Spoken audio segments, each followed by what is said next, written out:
요번에 예제는 지금 그림에 있는 것처럼 수직으로 세워진 벽면을 넘쳐 흐르는 액체에 대한 문제가 되겠습니다. 지금 큰 리저버가 있고요. 걔가 이 벽을 타고 넘어서 유체가 흘러내리는 부분입니다. 그렇게 되면은 그리고 넘쳐나는 부분은 약간 좀 유동 패턴이 복잡할 수 있지만 가령 당연히 오른쪽 방향, 아랫 방향 성분들을 다 골고루 가지고 있겠죠. 하지만 충분히 타고 내려가는 과정에 있어서는 유동은 상당히 균일할 수 있습니다. 그때 속도장을 한번 살펴보겠다고 하는 얘기입니다. 겉보기에는 굉장히 단순화된 모델 같지만 사실은 실제로 디스플레이 판넬을 제조할 때 쓰는 유리 기판을 이런 공정에 의해서 만듭니다. 실제 공정과 관련된 아주 대표적인 사례가 되겠습니다. 자, 그래서 속도장도 구해보고 여러 가지 관련 변수들을 구해보자 하는 얘기가 되겠습니다. 먼저 문제를 몇 가지 가정을 해보겠습니다. 우리가 가정을 한다는 얘기는 문제를 정의한다는 얘기랑 똑같은 거죠. 실제 상황이 있을 것이고 그 중에 우리는 어떤 부분을 보겠다 하는 거죠. 정상 상태를 가정을 하는 거고요. 그 다음에 역시 아이소서멀 인컴프레시블 뉴토니안 플루이드 자연스럽습니다. 우리 항상 그렇게 가정하고 있죠. 그 다음에 라미나 플로우다. 그 다음에 strictly parallel to the plate. 그러니까 parallel에 그러니까 벽면에 수직해서 수직 강화만 하는 거다. 근데 실제로 이건 가정이라고 보기 어렵습니다. 이 대부분의 영역에서는 실제로 그렇게 흐르는 거예요. 우리가 그렇게 말을 그렇게 한 거지 사실은 별 얘기 아닙니다. 너무 당연한 얘기입니다. 그리고 사실은 제일 중요한 가정은 이겁니다. fully developed라는 거 한마디로 다 해결되죠. 라미나, strictly parallel to the plate 이런 얘기는 fully developed 안에 다 들어가는 말이라고 봐도 됩니다. 그렇기 때문에 유동은 필름 두께는 균일한 상태에서 유동은 곱게 아래쪽으로 흘러갈 것이다 이런 얘기죠. 좌표계를 X방향, Y방향을 이렇게 잡는다 그러면은 이런 기본적인 가정 또는 문제 정의로부터 우리가 X방향의 속도가 있고 걔는 Y 함수라는 걸 알 수 있어요.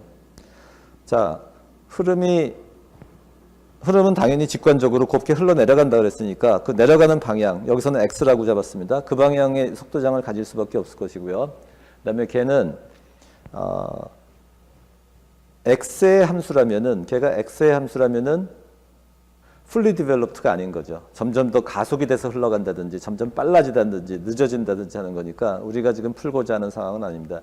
그러니까 실제 상황에서는 그런 경우도 있겠지만 스테디 스테이트로 어떤 공정이 이루어지는 상황이라고 치면은 그 fully developed 가정이 성립할 거고요. 그 경우는 당연히 속도장은 X의 함수가 될 수 없습니다. 그 다음에 Z 방향을 생각하면요. 지금 그림의 수직한 방향이 이제 Z 방향인데 그 방향은 역시 큰 벽을 타고 유체가 흘러내린다 그럴 때 그런 스테디 라미나 플로우, fully developed 플로우가 있을 때 Z 방향에 따라서 유동장이 달라질 이유가 없습니다. 곱게 전체적으로 균일하게 흘러내릴 테니까 결국 Z의 함수도 아니라는 얘기고요. Y는 함수가 되겠죠. 왜냐하면은 월에서는 노슬립 바운더리 컨디션이 적용돼야 될 거고요. 그 다음에 월에서 벗어나면 어쨌든 흘러내릴 테니까 0은 아니겠죠. 그 얘기는 결국 속도장은 Y 함수가 된다는 얘기입니다. 그러면은 여기에 작용하는 힘은 유체가 흐를 때 작용하는 힘 shear force. 그 다음에 통상적으로 pressure force나 중력에 의한 gravitational force가 있을 수 있겠죠. 우리는 실제로 그것만 생각하는 거죠. 하지만 이 경우에는 지금 자연스럽게 중력에 의해서 흘러내리는 거고 프레셔 그레디언트를 우리가 걸어주는 건 아니죠. 압력을 걸어주는 건 아니니까 지금 우리 앞에 예제에서 봤던 그런 식으로 포스 밸런스를 세우면은 미분방 정식이 훨씬 단순화됩니다. 지금 여기 주어진 미분방 정식은 아까는 실린드리컬 코디네이트지만 지금은 XYZ 좌표계를 이용한 겁니다. 카테시안 코디네이트라고 그러죠. 그거를 이용한 것이고요. 그 다음에 이 식은 외는 식은 아닙니다. 이 식은 문제 정의로부터 이 유체 엘리먼트 안에서 델타 X, 델타 Y로 이루어진 유체 엘리먼트에 작용하는 스트레스와 또 중력을 고려해서 이 식을 유도할 수 있어야 되는 거죠. 이 식을 유도하고 거기서부터 시작하는 겁니다. 이 식을 유도하고 그렇게 되면은 지금 프레셔 그레디언트를 가해준 건 아니기 때문에 프레셔를 가해준 건 아니기 때문에 쉬어 포스 텀과 중력 텀으로 그렇게 구분되는 거죠. 그러면 지금 보시다시피 2차 상미분 방정식입니다. 2차 상미분 방정식 여기 표시는 뭐 라운드를 해줬지만 그거는 일반적인 경우를 좀 가정해서 써준 거고요. 실질적으로는 상미분이 되겠죠. 상미분 방정식을 푸는 게 아니라 이거는 사실은 적분을 2번 하면 되는 겁니다. 그러니까 우리가 유체역학에서 풀어야 되는 대부분의 경우는 이런 식으로 속도장에 대해서 2번 적분해 주는 경우입니다. 2차 상미분 방정식을 푸는 경우죠.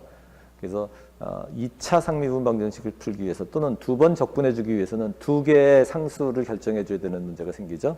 2개의 상수는 바운더리 컨디션, 경계 조건에서 결정을 합니다.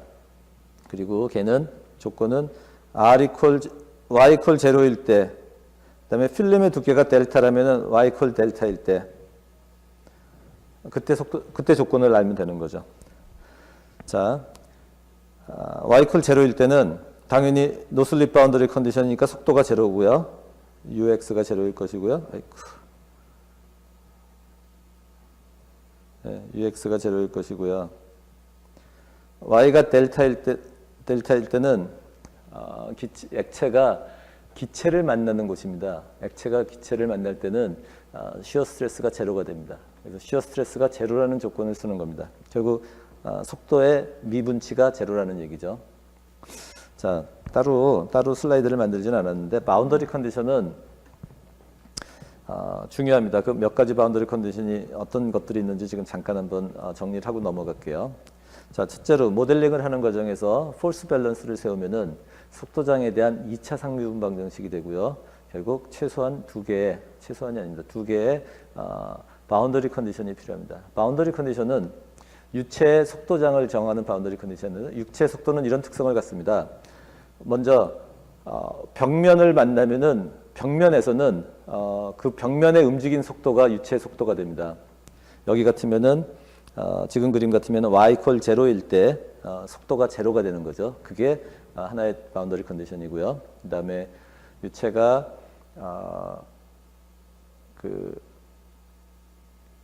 기체를 만나는 상황에서는 시어 스트레스가 제로가 되겠습니다. 시어 스트레스는 속도장을 미분한 거죠.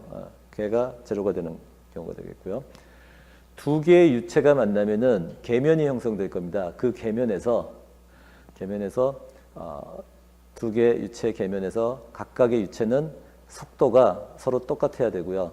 그 다음에 시어 스트레스도 똑같아야 됩니다. 그러니까 물리량이 경계면에서 불연속하지 않다는 겁니다. 물리량. 자연스러운 직관이 될 수 있죠. 그런 것들이 이제 바운더리 컨디션으로 작용합니다. 사실은 뭐 유형이 조금 더 있지만 그 정도만 알아도 대부분의 문제를 푸는 데 어려움은 없습니다. 그래서 2개의 바운더리 컨디션을 적용해서 풀면은 이렇게 2차 함수로 주어집니다. 속도장은 2차 함수다 하는 거죠.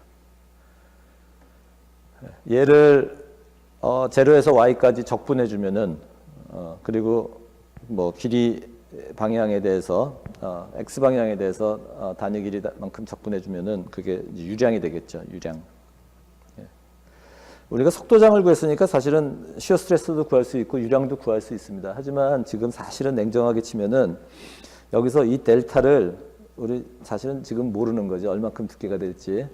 걔는 유량에 의해서 결정될 겁니다. 유량에 의해서 델타가 결정될 거예요. 지금 시스템은. 그러니까 이 문제를 조금 더 가져가려면은 속도장을 구했으니까 얘를 이제 적분해서 유량을 구하고 그러면 유량을 안다고 치면은 그 델타를 알 수 있겠죠. 여기 변수가 델타가 있을 테니까 델타를 알 수 있을 거고요. 그러면은 그 델타를 여기에 집어넣으면은 그 유량 하에서의 속도장이 나오는 거가 되겠죠. 그런 식으로 문제를 이해할 수 있습니다. 자, 요 예제는 실제로 유리기판을 만드는 공정이 되겠고요. 그게 특허와 관련해서 흥미로운 얘기들이 많을 텐데요. 그런 부분들은 수업 시간에 보충하도록 하겠습니다. 자, 다음 예제는 그 파이프에 액체를 흘려주는데 걔를 그 같은 파워로 같은 펌프로 얘를 더 많이 이송시키려면 우리가 그 벽면에서 마찰을 줄여주면 그러니까 벽면에 윤활유를 오일을 발라주면은 일종의 윤활유를 발라주면은 유량이 더 증가할 수 있지 않을까 하는 생각을 한 겁니다. 기본적으로 우리 하겐포화저의 시급 봤지만은 Q하고 L분의 델타 P가 비례합니다. 그렇죠? 네. 그런데 델타 P가 일정하면은 주어지면은 우리 장비로 주어지면은 Q라는 유량이 정해지는데 그거보다 더 많은 유량을 보내고 싶은 거죠. 그렇게 할 수 있다면 경제적으로 유리한 겁니다. 이게 그냥 보면 간단한 문제지만 사실은 가령 우리가 원유를 이송하는 문제 같은 큰 파이프에 원유를 이송하는 거죠. 큰 파이프를 통해서 수천 킬로를 원유를 이송할 수 있습니다. 그러면은 그걸 이송하기 위한 이 압력 무지막지하게 많이 필요한 거죠. 어쨌든 주어진 압력이 주어진다면 당연히 이제 펌프가 그 압력을 걸어줄 거고요.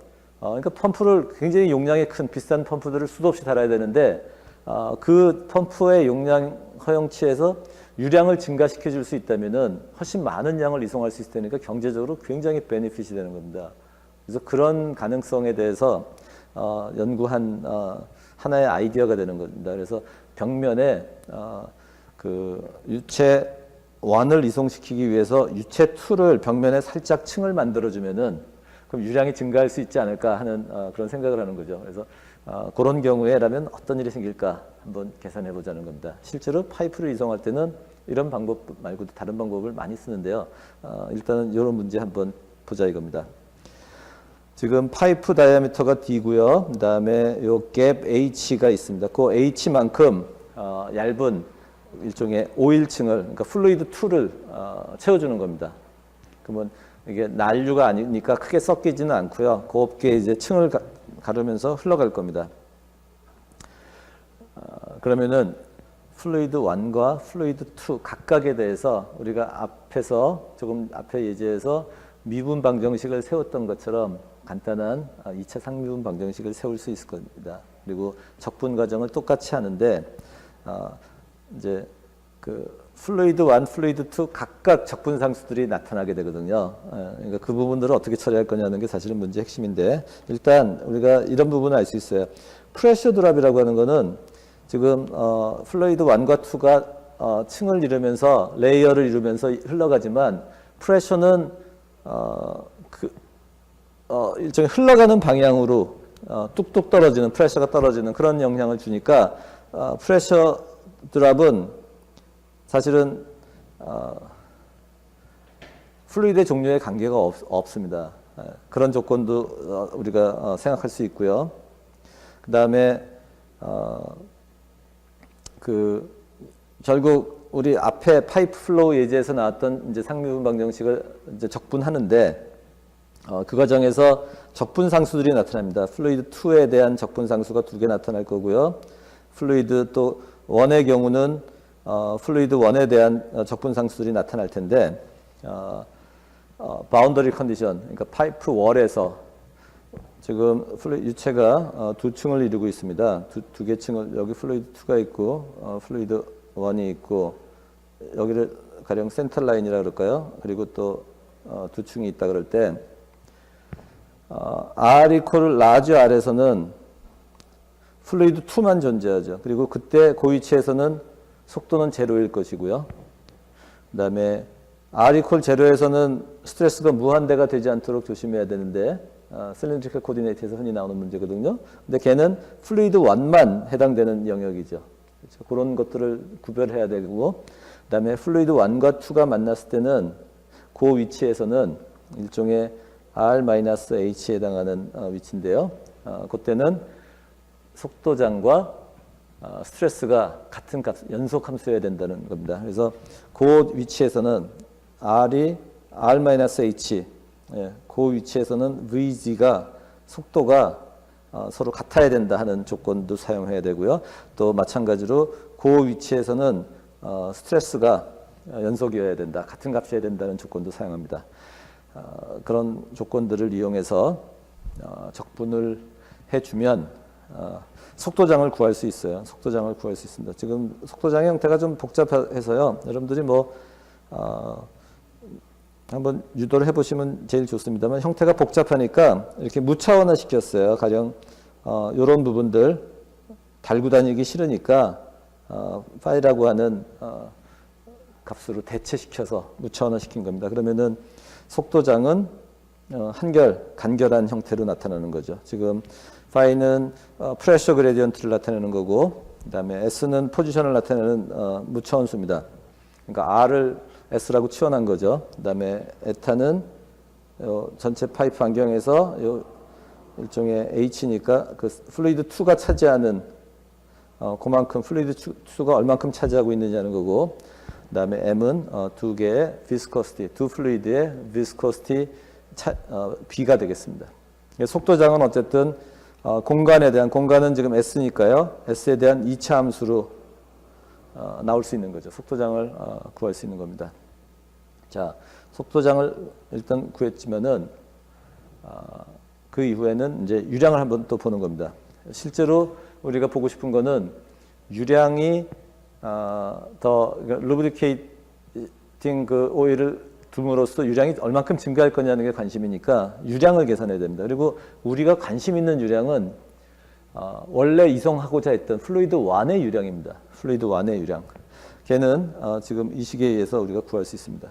플루이드 1의 속도를 적분해 주는데 유체가 흐르는 공간은 제로에서 R 월까지가 아니라 플루이드 1이 차지하고 있는 위치, 거기에서 유량을 실제로 적분해 주면은 함수 형태로 나오고요.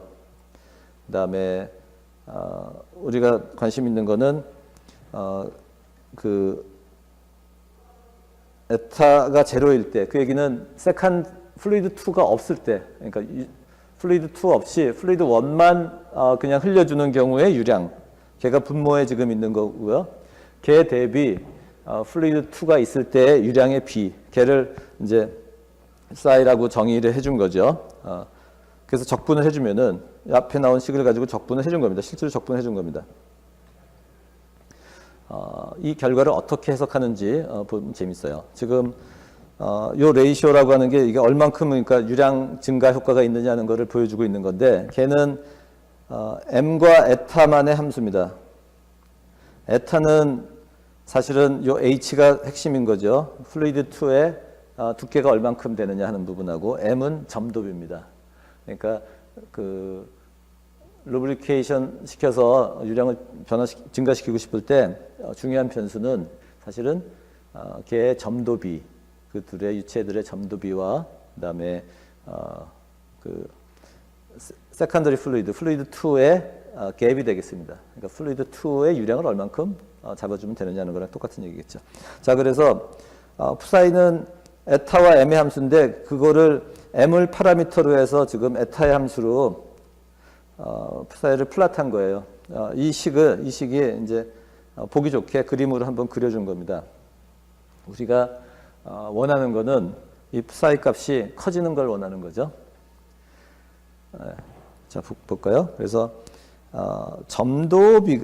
점도가 유사하다면은 가령 플루이드 1을 지금 이송시키고 있는데, 루브리케이션 오일의 점도가 플루이드 1과 유사하다면 M = 1 정도에 해당하는 경우죠. 그 경우는 사실상 푸사이가 거의 1입니다. 그러니까 개선 효과가 없는 거죠.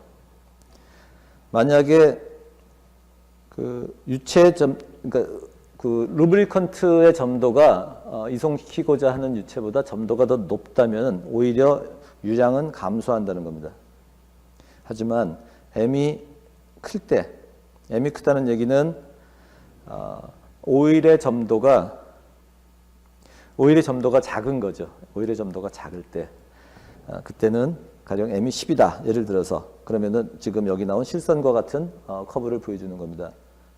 그럴 때 역시 또 요 세컨 플루이드 2의 유량에 따라서 또 결정될 텐데, 걔가 사실은 0.3이 될 때, 요 포인트 0.3이죠. 그때 유량이 가령 M이 10인 경우라면은 점도 차이가 10배가 난다 그러면은 세컨더리 플루이드의 갭을 전체 공간의 30%까지 잡을 때 그때 최대 효과가 난다는 얘기입니다. 그럴 때 지금 푸사이가 여기가 2, 3, 4, 5니까 한 여기가 5 정도 되네요. 이 값이. 5배 정도 유량을 증가시킬 수 있다는 얘기입니다. 그러니까 동일한 압력을 걸어줘서 동일한 펌프로 동일한 압력을 걸어줘서 유체를 흘려주는데 만약에 루브리컨트 벽을 감싸고 있는 액체가 지금 흘려주고자 하는 액체보다 점도가 10배가 작다면 10배가 작다면 그러면은 그 액체를 이 파이프 반경에 30%까지 늘려줘도 그러면 전체 공간이 100이었는데 사실은 70% 공간만 흘러갈 수 있는 거잖아요. 0.7까지만 흘러가는 거잖아요. 근데 그렇게 하는 게 최대로 유량이 증가되고 실제로 그렇지 않은 경우보다 5배까지 더 증가할 수 있다 이런 얘기입니다. 그러니까 엄청나게 생산성을 높이는 거죠. 5배 생산성을 높일 수 있는 그런 방법 가능하다는 얘기입니다. 이런 방법으로. 대용량 유량을 뭔가 유체를 이송할 때 상당히 도움이 될 수 있는 아이디어입니다. 실제로 원유를 이송할 때는 이 방법을 쓰지는 않고요. 실제로 원유를 이송할 때는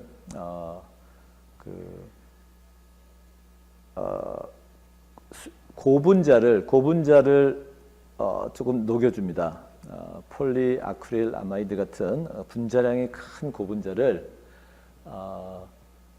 뭐 수천 ppm 단위로 수백 ppm 단위로 녹여주면은 그러면은 그 마찰이 굉장히 감소를 해요. 엄청나게 감소를 해서 실질적으로 유량을 크게 증가시켜주는 그런 효과를 봅니다. 그래서 실제로 산업적으로 원유를 이송할 때 특히 대용량으로 장거리 이송할 때 실제로는 고분자를 섞어 쓰고 있습니다. 여기서도 몇 가지 중요한 포인트들은 사실은 수식들은 좀 복잡하지만 문제를 정의하고 그다음에 이 문제에서 주는 그 직관이 필요한 겁니다. 그게 바운더리 컨디션이 되는 거죠. 바운더리 컨디션. 그 바운더리 컨디션에 대한 얘기가 지금 이 중에 좀 핵심이고요. 뭐 속도장을 구했지만은 수학적으로 뭐 그렇게 어렵지는 않지만 뭐 꼭 반드시 유도해야 된다고 생각하지는 않습니다. 단지 이 과정에서도 흥미로운 거는 수식을 좀 더 간편하게 하기 위해서 우리가 지속적으로 무차원 변수들을 도입한다는 것들이 하나 흥미로운 얘기고요. 중요하다는 얘기죠, 사실은. 그다음에 유량을 구하고 사실은 우리가 원하는 목적, 유량이 얼만큼 증가할 수 있느냐는 걸 보기 위해서는 이렇게 정의된 psi 같은 거를 디파인할 수 있어야 되겠다 하는 부분이 되겠고 그렇게 했을 때 얘가 두 개의 변수의 함수라는 얘기입니다. 에타와 m의 변수가 될 때 그럴 때 물질의 상수인 요 점도비를 가지고 파라미터로 매개 변수로 대해서 데이터를 플롯하고요. 그걸로부터 정보를 얻는 겁니다. 이 그래프를 사실은 psi1을 이렇게 구해놓고 이 결과를 이제 어떻게 해석하고 활용할 거냐 하는 그것도 지금 흥미롭게 봐야 되는 부분이죠. 공학자들이 자주 접하게 되는 그런 일입니다. 수학적인 결과를 어떻게 우리가 활용하고 해석할 건가 하는 거죠. 예. 놀랍게도 점도비가 10배 차이가 난다면은 에타를 0.3까지 올렸을 때 최대가 된다는 얘기입니다. 사실은 직관적으로는 에타가 작을 때 점도가 많이 그러니까 그 플루이드 2의 오일층의 두께를 얇게 하는 게 유리할 거라고 생각했는데 이쪽으로 갈수록 유리할 거라고 생각했는데 그렇지 않다는 얘기입니다. 물론 요 최대점을 지나고 나면은 0.3이라고 하는 최대점을 지나고 나면은 당연히 플루이드 1이 흘러갈 공간이 너무 작아지니까 개선 효과가 떨어지는 거죠. 그렇게 생각할 수 있습니다.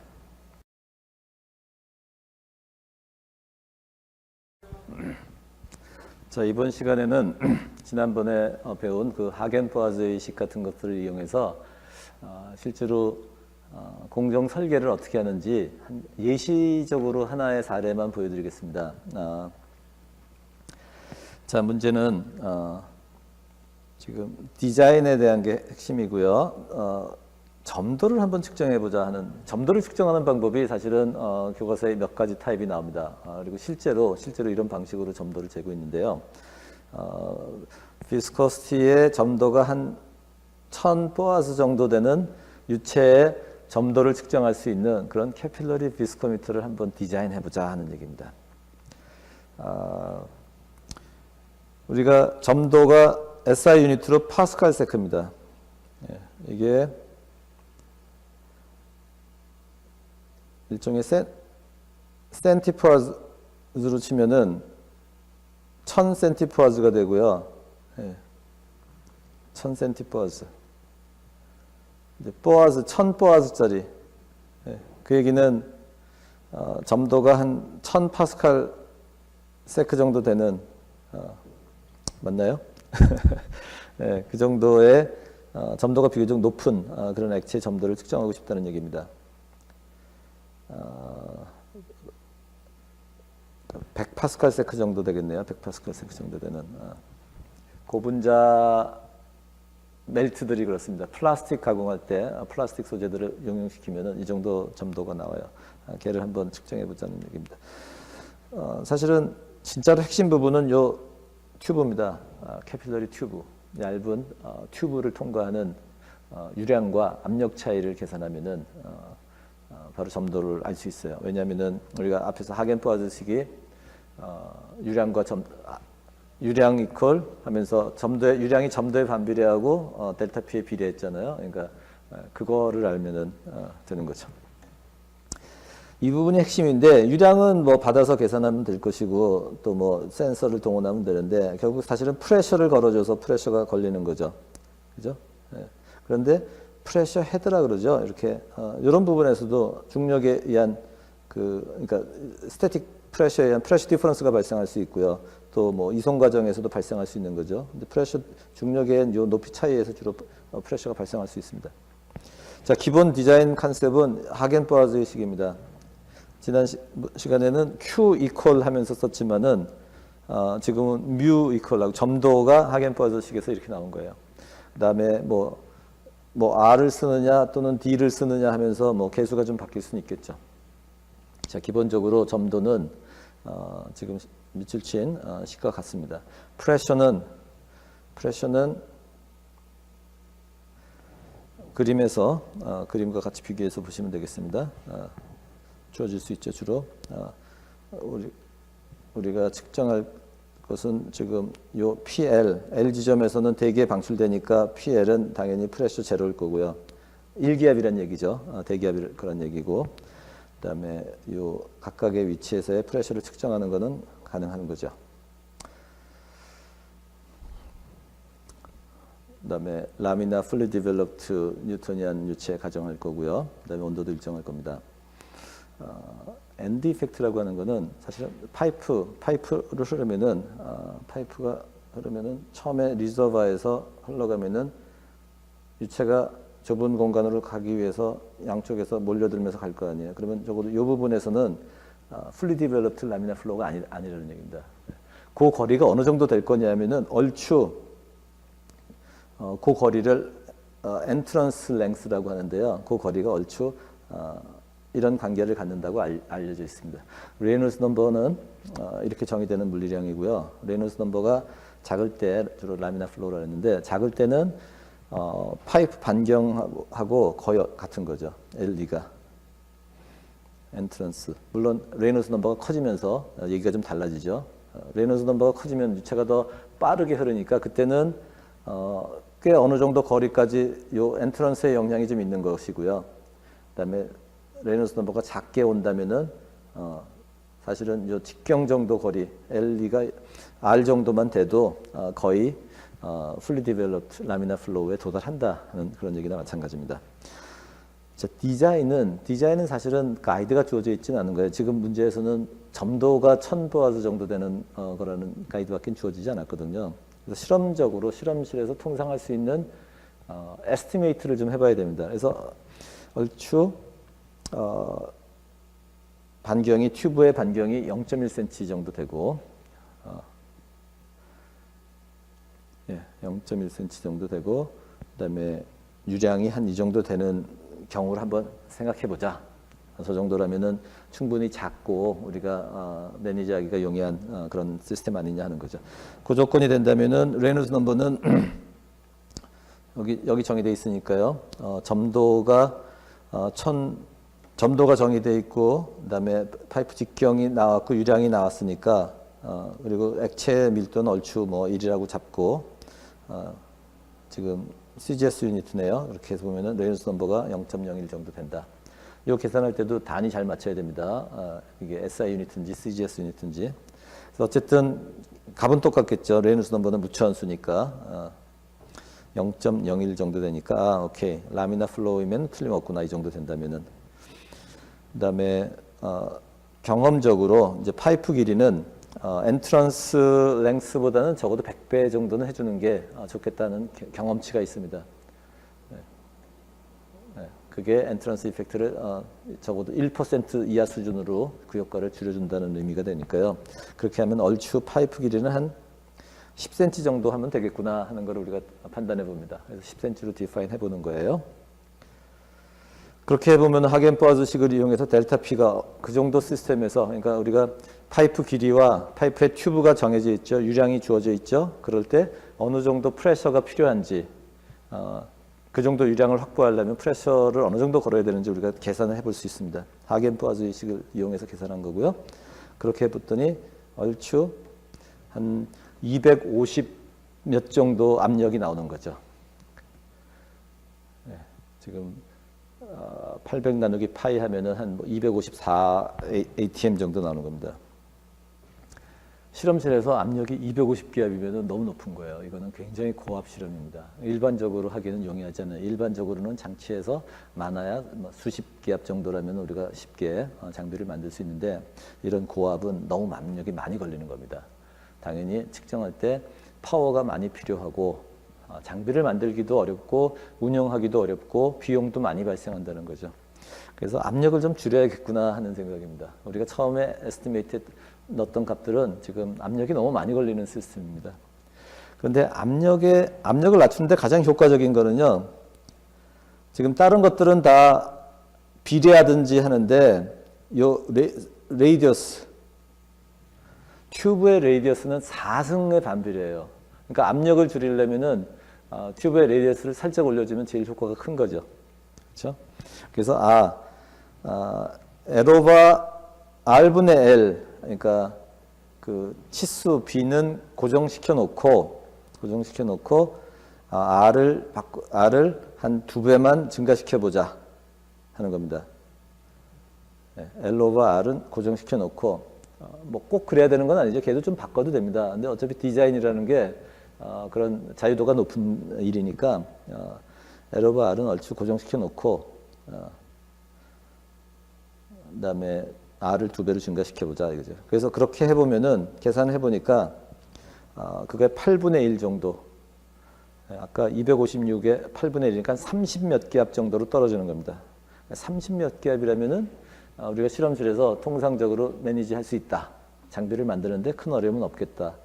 그 정도 만들면 되겠다 하는 거죠. 그러면 이 정도 치수를 하면 되겠다. 그래서 R이 한 0.2, 여기서 방금 2배로 했으니까요. 그다음에 L은 지금 R분의 L을 고정시켰으니까 100으로, 그러니까 한 20cm 정도. 이 정도 치수로 디자인하면은 우리가 원하는 수준의 점도를 측정할 수 있는 장비를 만드는 게 가능하겠다. 이게 공학적인 설계죠. 그 과정에서 우리가 이제 사실은 델타 P가 여기에 추가적으로 헤드가 걸리잖아요. 헤드. 이런 부분들이 있는데 걔네들을 한번 계산을 해보면 우리가 걸어줘야 되는 델타 P에 비하면은 너무나 작은 양이기 때문에 걔네들은 무시해도 된다 하는 것을 확인할 수도 있는 거죠. 그래서 원하는 목적을 달성하기 위해서는 이 정도 치수로 튜브를 디자인해서 시스템을 만들면 되겠다 하는 이제 그런 디자인 사례입니다. 자, 다음은 몇 가지 유동 패턴들에 대해서 좀 알아보겠습니다. 애놀라 플로우라고 하는 거는 일종의 지금 실린더가 있는데, 그림에서 왼쪽에 그림에서 보듯이 실린더가 안쪽 실린더가 있고 바깥쪽 실린더가 있어서 그 사이에서 유체가 흐르는 그런 경우입니다. 애놀라라고 하는 게 이렇게 이제 일종의 관이 두 개 있는 실린더가 두 개 있는 그런 시스템입니다. 그 사이에서 유체가 흐르는 그런 시스템입니다. 이게 왼쪽 그림 간단하지만 사실은 있을 수 있는 유형이 몇 가지 있어요. 먼저 걔를 단면으로 봤을 때 프레셔를 걸어줄 수도 있고요. 프레셔를 걸어줄 수도 있고요. 프레셔 드리븐 플로우라 그러고요. 그다음에 안쪽 실린더를 당겨줄 수도 있죠. 그런 걸 드랙 플로우라 그런다 그랬죠. 둘 다 해줄 수도 있죠. 프레셔도 걸어주고 드랙 당겨주기도 하고 가능합니다. 있을 수 있겠죠. 그다음에 지금 기본은 이 프레셔 드리븐 플로우하고 드랙 플로우고요. 그런데 얘를 이 시스템을 큰 틀 안에서 confined flow 라면은 가령 지금 이 길이가 결국 L인데 L이 이 유체가 흐를 수 있는 갭에 비해서 굉장히 길다면은 이 L이 굉장히 길고 갇혀 있다 그러면은 또 하나의 상황이 전개될 수 있고요.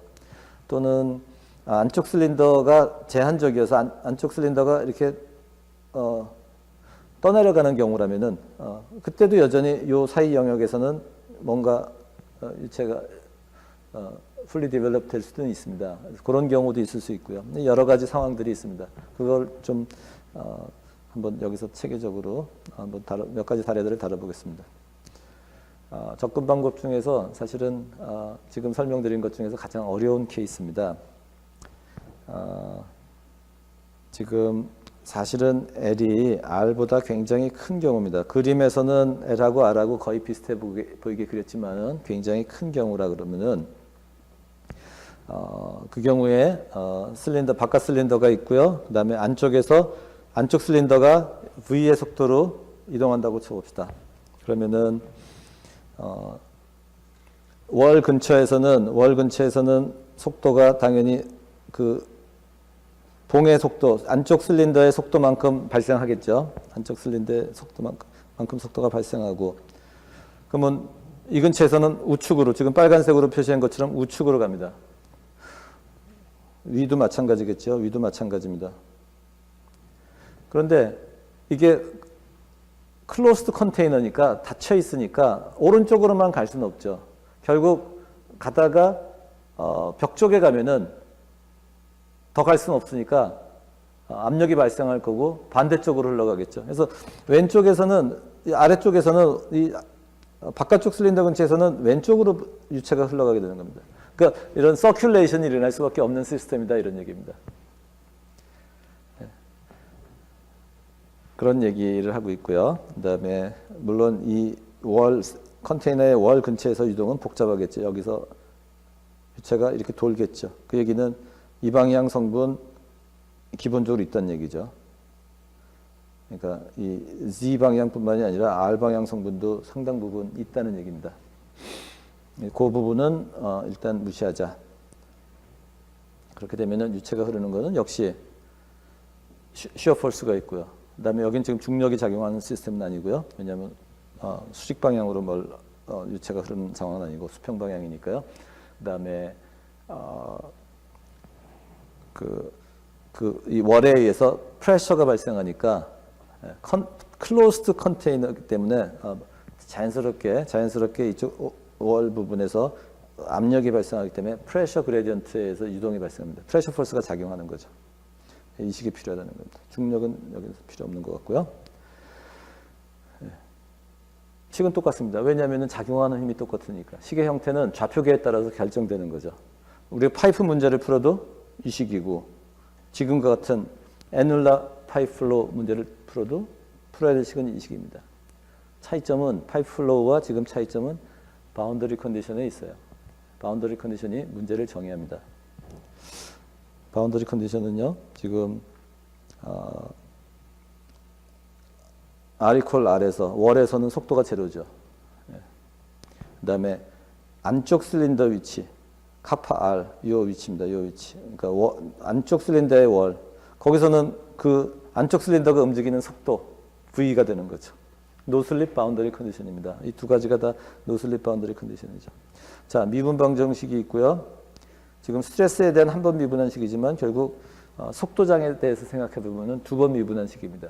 적분 과정에서 두 개 조건이 필요한 거고요. 두 개 조건은 여기 주어져 있습니다. 얘를 바운더리 컨디션이라고 그러죠. 우리말로 경계 조건이라고 합니다. 그럼 적분해 주는 거, 적분만 두 번 해주면 됩니다. 수학적으로 얼마든지 풀 수 있습니다. 그러면은 그게 속도장이 나오는 겁니다. 속도장을 구한 거예요. 다 푸른 거예요. 기본적으로.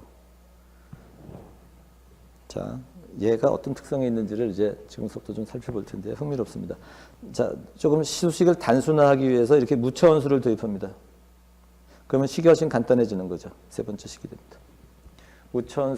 무차원화를 도입하는 이유는 변수를 무차원화하는 거예요. 변수를 무차원화하는 겁니다. 속도에 대한 무차원 변수를 P라고 하고 포지션에 대한 무차원 변수를 S라고 하고 델타 P에 대한 무차원 변수를 Phi라고 하겠다 이런 얘기입니다. 식의 형태는 물론 복잡해 보입니다. 그렇게 수학적으로 아주 단순한 것 같지는 않고요. 네. 어쨌든 속도장을 구합니다. 속도장을 구했으니까 다 안 것 같지만 사실은 지금 이 클로스드 컨테이너 안에서 압력이 얼마 걸릴지는 우리는 사실은 모르죠. 네. 그렇죠?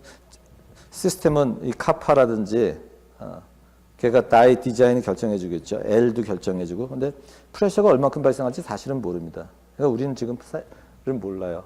그러니까 프레셔를 알아야지 속도장이 결정되는 거죠. 수학적으로는 다 유도한 것 같지만 사실은 프레셔를 알아야 되는 겁니다. 걔를 어떻게 구할 수 있을까? 아이디어는 이겁니다.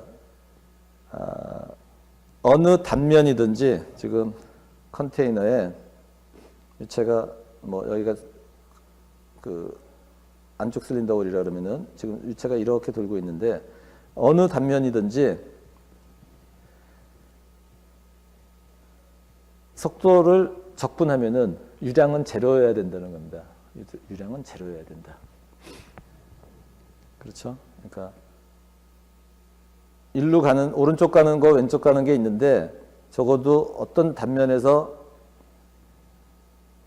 속도를 적분해 준다면은 어느 단면 기준에 보면 그 단면에서의 토탈 유량은 좌로 가는 것과 우로 가는 성분은 똑같다는 거죠. 합이 0일 수밖에 없습니다.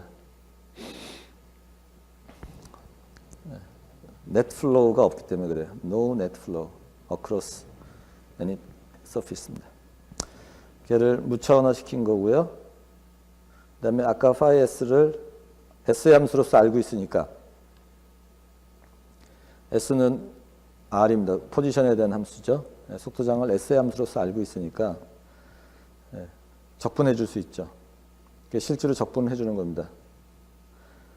적분 복잡합니다. 너무 복잡하죠. 지금 이거 적분하는 거 쉽지 않죠. 손으로 뭐 이 정도의 손으로 적분하겠지만 간단하지 않습니다. 자, 하지만 정보는 인포메이션은 더 있어요. 지금 좌변은 제로고요. 이 식을 보는 겁니다. 우변에서 S에 대한 적분을 하고 나면은 적분 구간이 카파에서 1이니까 이 적분 부분은 카파의 함수가 될 겁니다. 그렇죠? 여기 S에 대해서 적분 부분은 적분하고 나면 카파의 함수죠. 그러면 변수가 카파하고 파이밖에 없어요. 함수 형태는 모르지만은 우리가 적분 실제로 안 했으니까. 하지만 수학적으로는 그렇다는 얘기죠. 변수가 두 개가 있어요. 이 식에. 그렇다는 얘기는 하나의 변수는 다른 변수의 함수라는 얘기입니다. 그렇죠? 물론 걔를 이제 실제로 구한 거죠. 구한 겁니다. 그리고 그거를 그래프로 그려준 건데 무슨 얘기냐면은 파이는 카파가 결정합니다. 압력이 얼만큼 걸리냐 하는 거는 카파, 지오메트리. 카파라고 하는 거는 지금 얘란 말이에요. 그러니까 이너 실린더의 상대적인 직경이 되겠습니다. 0에서 1 사이에 어떤 값을 갖겠죠. 카파만의 함수다는 거예요. 카파를 알면은 파이를 알 수 있는 거죠. 파이를 알 수 있다는 얘기는 프레셔를 알 수 있는 얘기죠. 왜냐하면 이렇게 정의되니까. 그렇죠. 어떤 시스템이 주어졌을 때. 그렇게 해서 카파가 결정되면은 물론 점도와 속도에 따른 함수긴 합니다. 네. 그런 것들이 결정되면 알 수 있다는 얘기입니다. 어쨌든 이런 식으로 시스템을 좀 이해할 수 있지 않겠느냐 하는 얘기입니다. 다음 예제부터는 조금 더 간단해요. 아까 사례에서 지금은 닫힌 컨테이너도 아니고요. 그냥 프레셔만 걸어줘 갖고 프레셔에 의해서만 사이를 애뉼라 플로우가 일어나는 겁니다. 파이프 플로우하고 다른 점은 여기에 사이에 실린더가 있다는, 실린더 사이에서 유체가 흘러간다는 겁니다. 지배방정식 사실은 똑같습니다. 바운더리 컨디션 아까랑 똑같죠? 풀 수 있어요. 적분해주면은 풀 수 있습니다. 네. 그렇게 해주면 되는데 사실은 뭐 수학적으로는 좀 복잡하니까 아까 프레셔 그레디언트가 있는 경우 시스템 솔루션을 구했으니까요. 그 시스템에서 지금 그 시스템에서 유일한 차이점은 V가 제로라는 얘기죠. V가 제로라는 얘기잖아요. 네. 그것만 제로로 놓고 그냥 결과를 활용하자는 얘기입니다. 여기서는 당연히 뭐 구할 수는 있겠죠. 네. 그러면은 그거를 속도장을 우리가 무천화 시켜서 하면은 좀 더 단순화 시킬 수 있고요. 또 속도장을 우리가 구할 수 있으니까 유량을 적분해서 구하면은 걔를 구할 수 있다는 얘기입니다. 사실상 하겐포화즈 의식하고 같고요. 요 부분이 지오메트리 팩터가 더 붙어가는 형태가 되겠습니다. 프레셔 드리븐 플로우니까 그때 유량을 QP라고 하자. 지금은 프레셔만 걸어줘서 지금 애뉼러 플로우를 만든 거고요. 이번에는 드래그 플로우로 한번 생각해 봅시다. 프레셔를 걸어주지 않고 프레셔 그레디언트가 없어요. 양쪽에 들어오는 곳과 나가는 곳에 프레셔가 똑같다는 겁니다. 단지 중간에 실린더를 오른쪽으로 속도 V로 당겨주는 그런 시스템이 되겠습니다.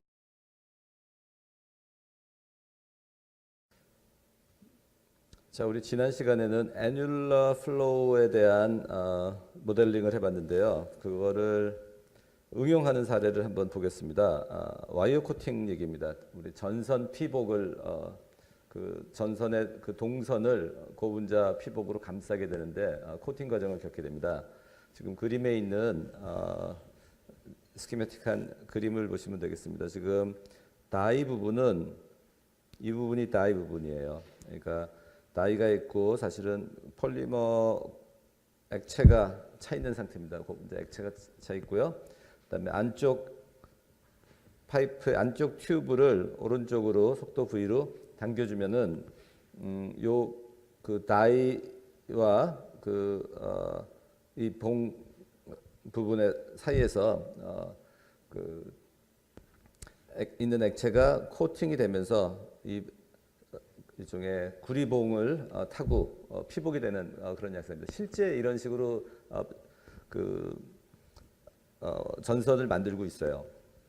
보통은 폴리마를 사용하는 경우에는 폴리마가 상온에서는 고체니까 이제 한 200도라든지 180도라든지 높은 온도에서 수지를 녹여서 액상으로 만든 다음에 이 공정을 수행하게 됩니다. 우리가 애뉼라 다이에 대한 해석을 지난 시간에 했거든요. 압력을 걸어주는 경우 또 드래그 플로우가 있는 경우 그 속도장과 유량을 구해봤기 때문에 그 결과를 가지고 한번 문제를 풀어보도록 하겠습니다. 엑시얼 애뉼라 플로우라고 애뉼라 드래그 플로우라고 지금 이름을 붙였고요. 스테디 스테이트 아이소소멀 뉴토니안 플루이드를 대상으로 문제를 풀게 되겠습니다. 그래서 우리가 원하는 거는 이제 고를 먼저 정하는 거죠. 우리가 원하는 거는 다운스트림의 코팅 시크니스와 다른 파라미터들의 관계를 아는 것입니다. 사실은 우리가 원하는 코팅 시크니스를 구하려면은 어떻게 작업 조건을 가져가야 되느냐, 공정을 설계해야 되느냐 이런 부분에 대한 관심이죠. 매스 플로우 레이스를 가지고 한번 생각해 보겠습니다. 일단 그 지금 이 다운스트림 부분이라 그럴까요? 다운스트림 부분 이 부분에 매스 플로우 레이스 생각하면은 매스 플로우 레이스는 일종의 속도 곱하기 단면적, 그게 유량이죠. 유량 곱하기 밀도입니다. 속도 곱하기 단면적은 파이 r 제곱인데 지금 바깥 반경과 내부 반경의 차이가 되겠는데요. 지금 여기서 이 안쪽 높이가 안쪽 반경이 카파 r이니까, 그리고 델타라고 하는 필름 두께, 이게 결국 요 D 부분에서 다운스트림 부분에서는 바깥쪽 반경이 되겠죠. 그리고 카파 r이 내부 반경이 되겠죠. 그래서 그 제곱의 차이가 파이와 곱해진 게 단면적이고요. 수지가 차지하고 있는 단면적 곱하기 V 한 게 유량이고요. 거기에 밀도를 곱한 게 매스 플로우 레이트 되겠습니다. 여기에서 통과되는 매스 플로우 레이트는 이 다이에서 통과되는 매스 플로우 레이트가 똑같아야 되는 거죠. 다이에서 통과되는 매스 플로우 레이트를 Q라고 지금 했고, 애뉴라 다이에서 매스 플로우 레이트는 그 유량은 그 앞에서 지난 시간에 구한 바와 같습니다. 그 결과를 그대로 사용하도록 할게요. 차이는 그 다이 내에서 실제로는 만약에 이게 고분자라면은 다이에서 수지를 녹이기 위해서 온도를 높입니다. 온도를 높여서 가공하니까 그때는 높은 온도의 상황이 되고요. 그다음에 다이를 빠져나온 실제 코팅이 되는 상황에서는 온도가 냉각이 되면서 다이에서 충분히 빠져나온다면 온도가 거의 상온에 도달하는 그런 양상이 되겠습니다. 그래서 밀도가, 온도가 다르니까 밀도가 좀 다를 수 있어요. 그래서 그 밀도를 로와 로 프라임으로 구분하고는 있습니다. 하지만 사실은 대부분의 경우는 고분자를 하더라도 밀도가 그렇게 다르진 않고요. 일단 초기 단계에 모델링 하는 데서는 두 개의 밀도를 같다고 생각해도 큰 문제는 없겠습니다. 다이에서의 유량은 QD를 구했지만, 여기 지금 내용은 복잡하지만 이 부분은 가령 예를 들어서 카파만의 함수니까 그냥 H라고 놓자. H 카파의 함수로서 H라고 놓자. 편의상 그렇게 놓자는 얘기입니다. 그러면 두 개가 같다고 하는 식으로 봐서 요 두 식이 같아야 되니까요. 그리고 여기 라지 Q는 요 아래식으로 대체가 된다고 치면은 사실은 이 부분 아랫부분은 카파와 V의 함수고요. 여기 위에도 카파와 V를 떼고 나면은 델에 대한 2차식이 성립됩니다. 잠깐만요.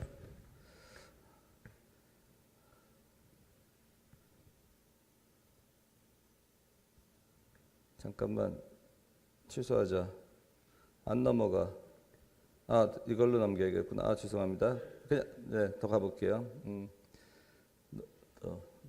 자, 그래서 델타 프라임을 우리 R분의 델타로 정의하면은 무차원화한 겁니다. 그렇게 하면은 앞에 유량이 같다는 조건은 델 프라임에 대한 2차식으로 우리가 설명이 되고요. 나머지는 결국 카파의 함수만 남는 거죠. 그러니까 델 프라임은 카파의 함수로 2차 방정식 풀어줄 수 있다는 거죠. 실제로 풀어줄 수 있습니다. 그 결과가 오른쪽 그림에 있어요. 카파의 함수로서 델 프라임을 플롯하고 있습니다. 물론 밀도가 같다고 가정을 한 겁니다. 우리가 와이어의 전선의 두께, 피복 두께를 컨트롤하고 싶은데 지금 이 결과가 의미하는 바는 그것을 달성하기 위해서는 우리가 가령 델 프라임을 뭐 0.3으로 놓고 싶다. 그러면은 카파가 0.6이어야 된다는 얘기입니다. 자, 델타 프라임, 그러니까 코팅된 두께가 카파만의 함수인데, 카파는 지금 정의가 그 R분의 RI로 되어 있는 거죠. 결국 1보다는 작은 값입니다. 무슨 얘기냐면은 원하는 시크니스를 얻으려면은 카파가 고정돼야 된다는 얘기고요. 카파가 고정되려면 된다는 얘기는 한번 다이가 결정되면은 다이 치수가 결정이 되면은 필름 두께가 결정이 되고 필름 두께를 우리가 바꿀 수 없다는 얘기예요. 근데 제품의 특성에 따라서 필름 두께를, 그러니까 그 코팅된 두께를, 우리가 코팅 두께를 얼마든지 조절할 수 있어야 되는데 그걸 컨트롤할 수 없다는 얘기인 거죠. 지금 모델상으로는. 그래서 이런 약점이 있습니다. 그래서 하지만 코팅 두께를 바꾸고 싶다고 다이를 바꿀 수는 없어요. 왜냐하면 일반적으로 가공하는 과정에서 다이라고 하는 것은 굉장히 고가의 장비입니다. 고가의 아주 견고한 하드웨어 장비인데 필름 종류를 필름 두께를 바꾸겠다고 기계를 바꾼다는 것은 투자비가 이루 말할 수 없이 비싸지는 거니까 사실은 현실적으로 취할 수 있는 방법은 아니고요. 우리는 다이가 주어졌을 때 우리가 이미 갖고 있는 다이에서 필름 그러니까 코팅 두께를 조절할 수 있는 그런 방법을 찾아야 되겠습니다. 그거를 위해서 다이에 이번에는 압력을 걸어보자는 얘기입니다. 압력을. 그래서 원래 다이에 아까는 드래그에 의해서만 그 유동이 발생했는데 이번에는 여기서 프레셔도 같이 걸어주는 거죠. 프레셔도. 조금 전에는 드래그에 의한 유량만 생각을 했었는데 지금은 압력까지 같이 해주면 되겠다는 거고요. 그 다음에 그 식은 지난 시간에 이미 결정이 되어 있습니다. 그리고 방식은 똑같은 식으로 조금 전에 우리 지난 시간에 조금 전에 앞에서 배웠던 요 매스 밸런스를 이용한 매스 밸런스가 두 개 서로 이 부분이 다이에서의 매스 플로우 레이트과 또 코팅 영역에서의 매스 플로우 레이트 같다는 그 식에 그냥 집어넣으면은 수식만 조금 복잡해지겠죠. 어쨌든 풀어주면은 뭐 수학적으로 약간 지저분합니다만 그 필름 두께에 대한 식을 구할 수 있습니다. 형태를 보면은 필름 두께는 크게 보면은 카파에 비례하고요. 그다음에 파이라고 하는 변수에 비례합니다. 파이는 델타 P와 델타 PR 제곱 나누기 4 뮤 LV로 정의되는 무차원수예요. 그러니까 결국 파이는 프레셔를 의미하고요. 무차원화된 프레셔를 의미하고 델 프라임은 역시 코팅액의 두께를 의미합니다. 자, 그래서 이렇게 결과를 보면은 가령 아까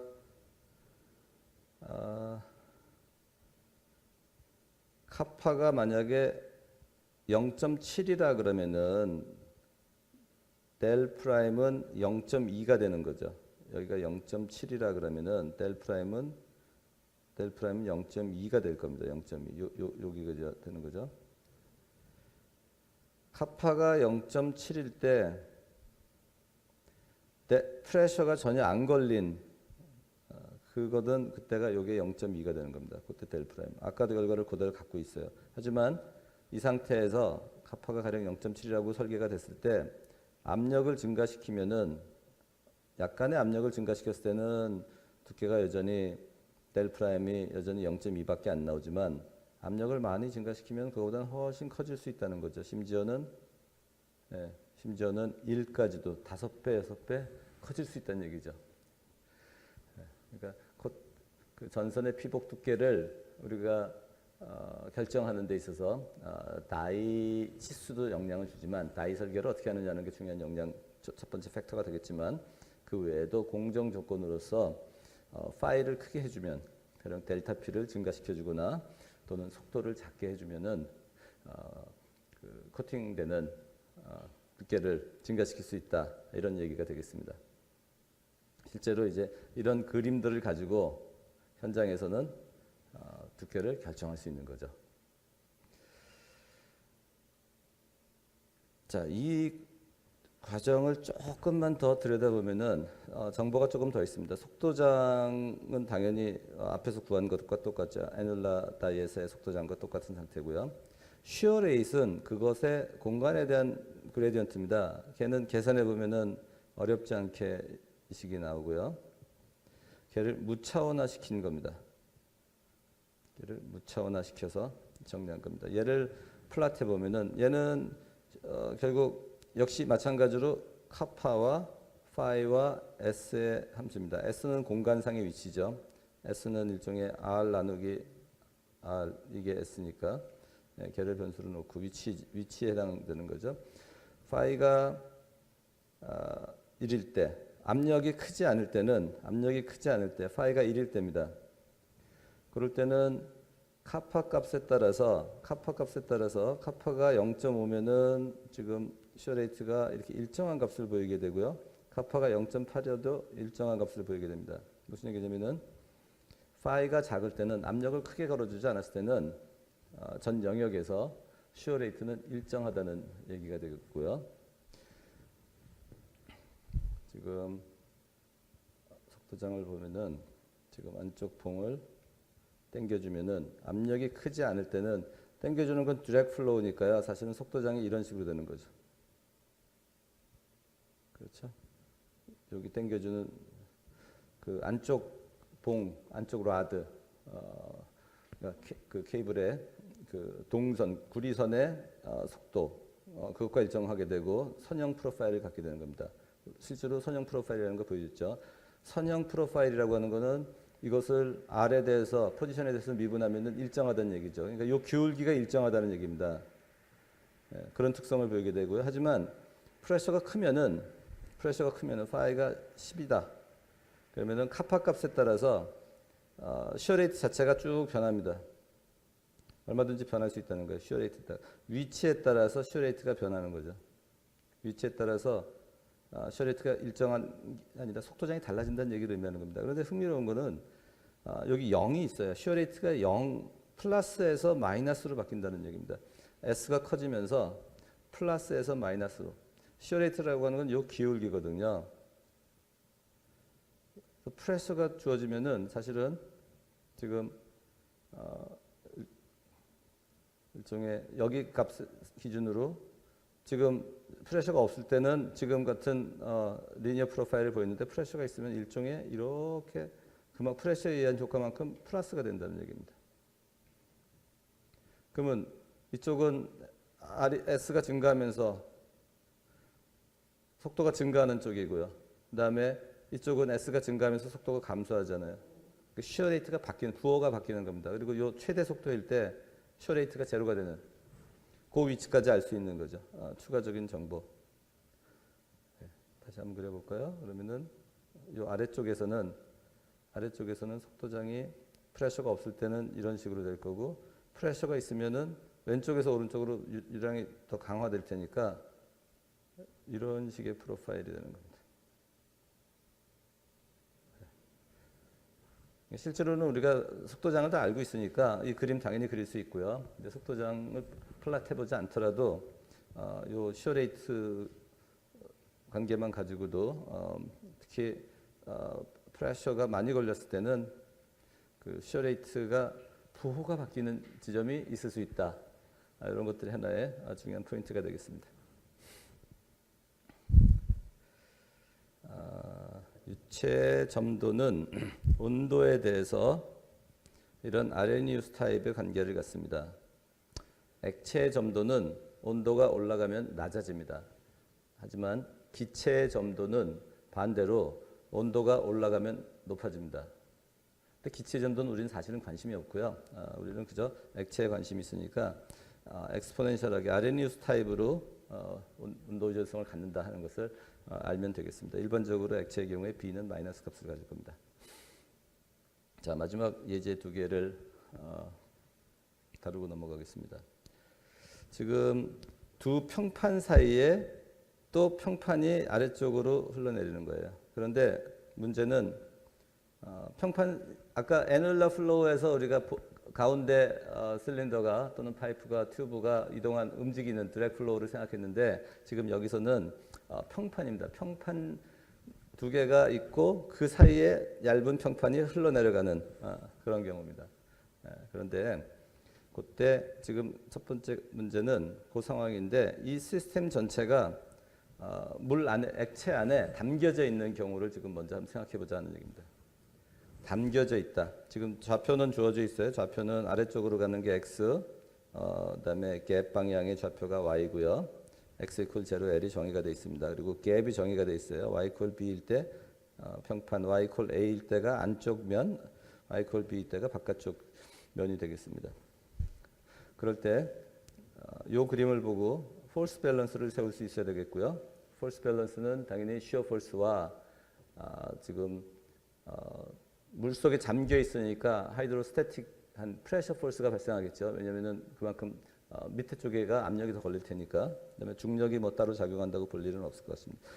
Fully developed laminar flow라면은 지금 좌표상으로 봐서는 Vx만 제로 살게 되겠죠. X 방향의 속도만 있습니다. 그리고 걔는 y만의 함수가 될 거라는 걸 이제 우리가 이미 연습을 통해서 알 수 있죠. 그리고 시어 스트레스는 이렇게 정의가 될 것이고요. 자, 그래서 폴스 밸런스를 세울 수 있습니다.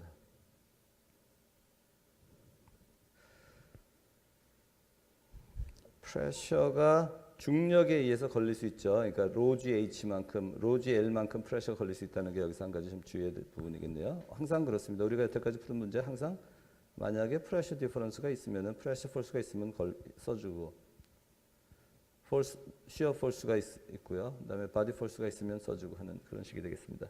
당연히 똑같은 방식으로 미분방 정식이 유도가 되겠습니다. 좌변과 우변이 좌변은 x의 함수, 우변은 y의 함수여야 되니까 각각이 상수일 수밖에 없다는 결론이고요. 각각을 풀어주는 겁니다. 그러면 한번 풀어주면은 x에 대한 일차함수가 나올 거고요. 조건은 x가 제로일 때 어떤 일정한 값이라면은 x가 l일 때는 그거 플러스 로 gl만큼 압력이 더 걸릴 거라는 겁니다. 그렇게 하면은 압력 분포가 나오고요. 그다음에 C가 이 경우는 이제 제로가 되는 거죠. 이 두 조건에 의해서 C가 제로가 되는 상황입니다.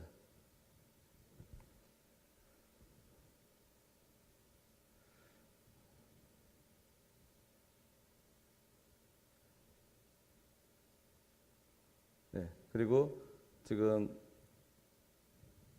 얘는 잠깐만요. C가 제로 된다. 한번 조금 더 고민해 봐야겠네요. 프레셔 분포는 어쨌든 이렇게 나온다는 걸 확인할 수 있을 거고요. 그다음에 스트레스에 대해서 풀어줄 수 있겠죠. 왜냐하면 스트레스는 속도를 한번 미분한 것이니까. 그리고 얘가 어느 일정한 값일 때 지금 속도장이 나올 거고요. 속도장이 일차함수로 나올 것이고 역시 바운더리 컨디션은 x가 a일 때 그 vx는 v라는 거고요. 그다음에 x가 b일 때 vx는 제로가 되는 거였죠. 그거는 옆에서 나타나는 겁니다. y가 a일 때는 판이 내려가고 있고 y가 b일 때는 판은 정지하고 있으니까 그런 그죠? 여기 지금 y가 a일 때 또 y가 b일 때 되겠습니다. 그래서 이 조건을 이용하면은 얘를 미분하면은 속도가 이런 일차함수로 나온다는 걸 알 수 있습니다. 그러니까 프레셔 필드에는 이 중력이 영향을 주고요. 속도장에는 중력 텀이 없으니까 중력이 영향을 주지 않는 그런 상황이 되겠습니다.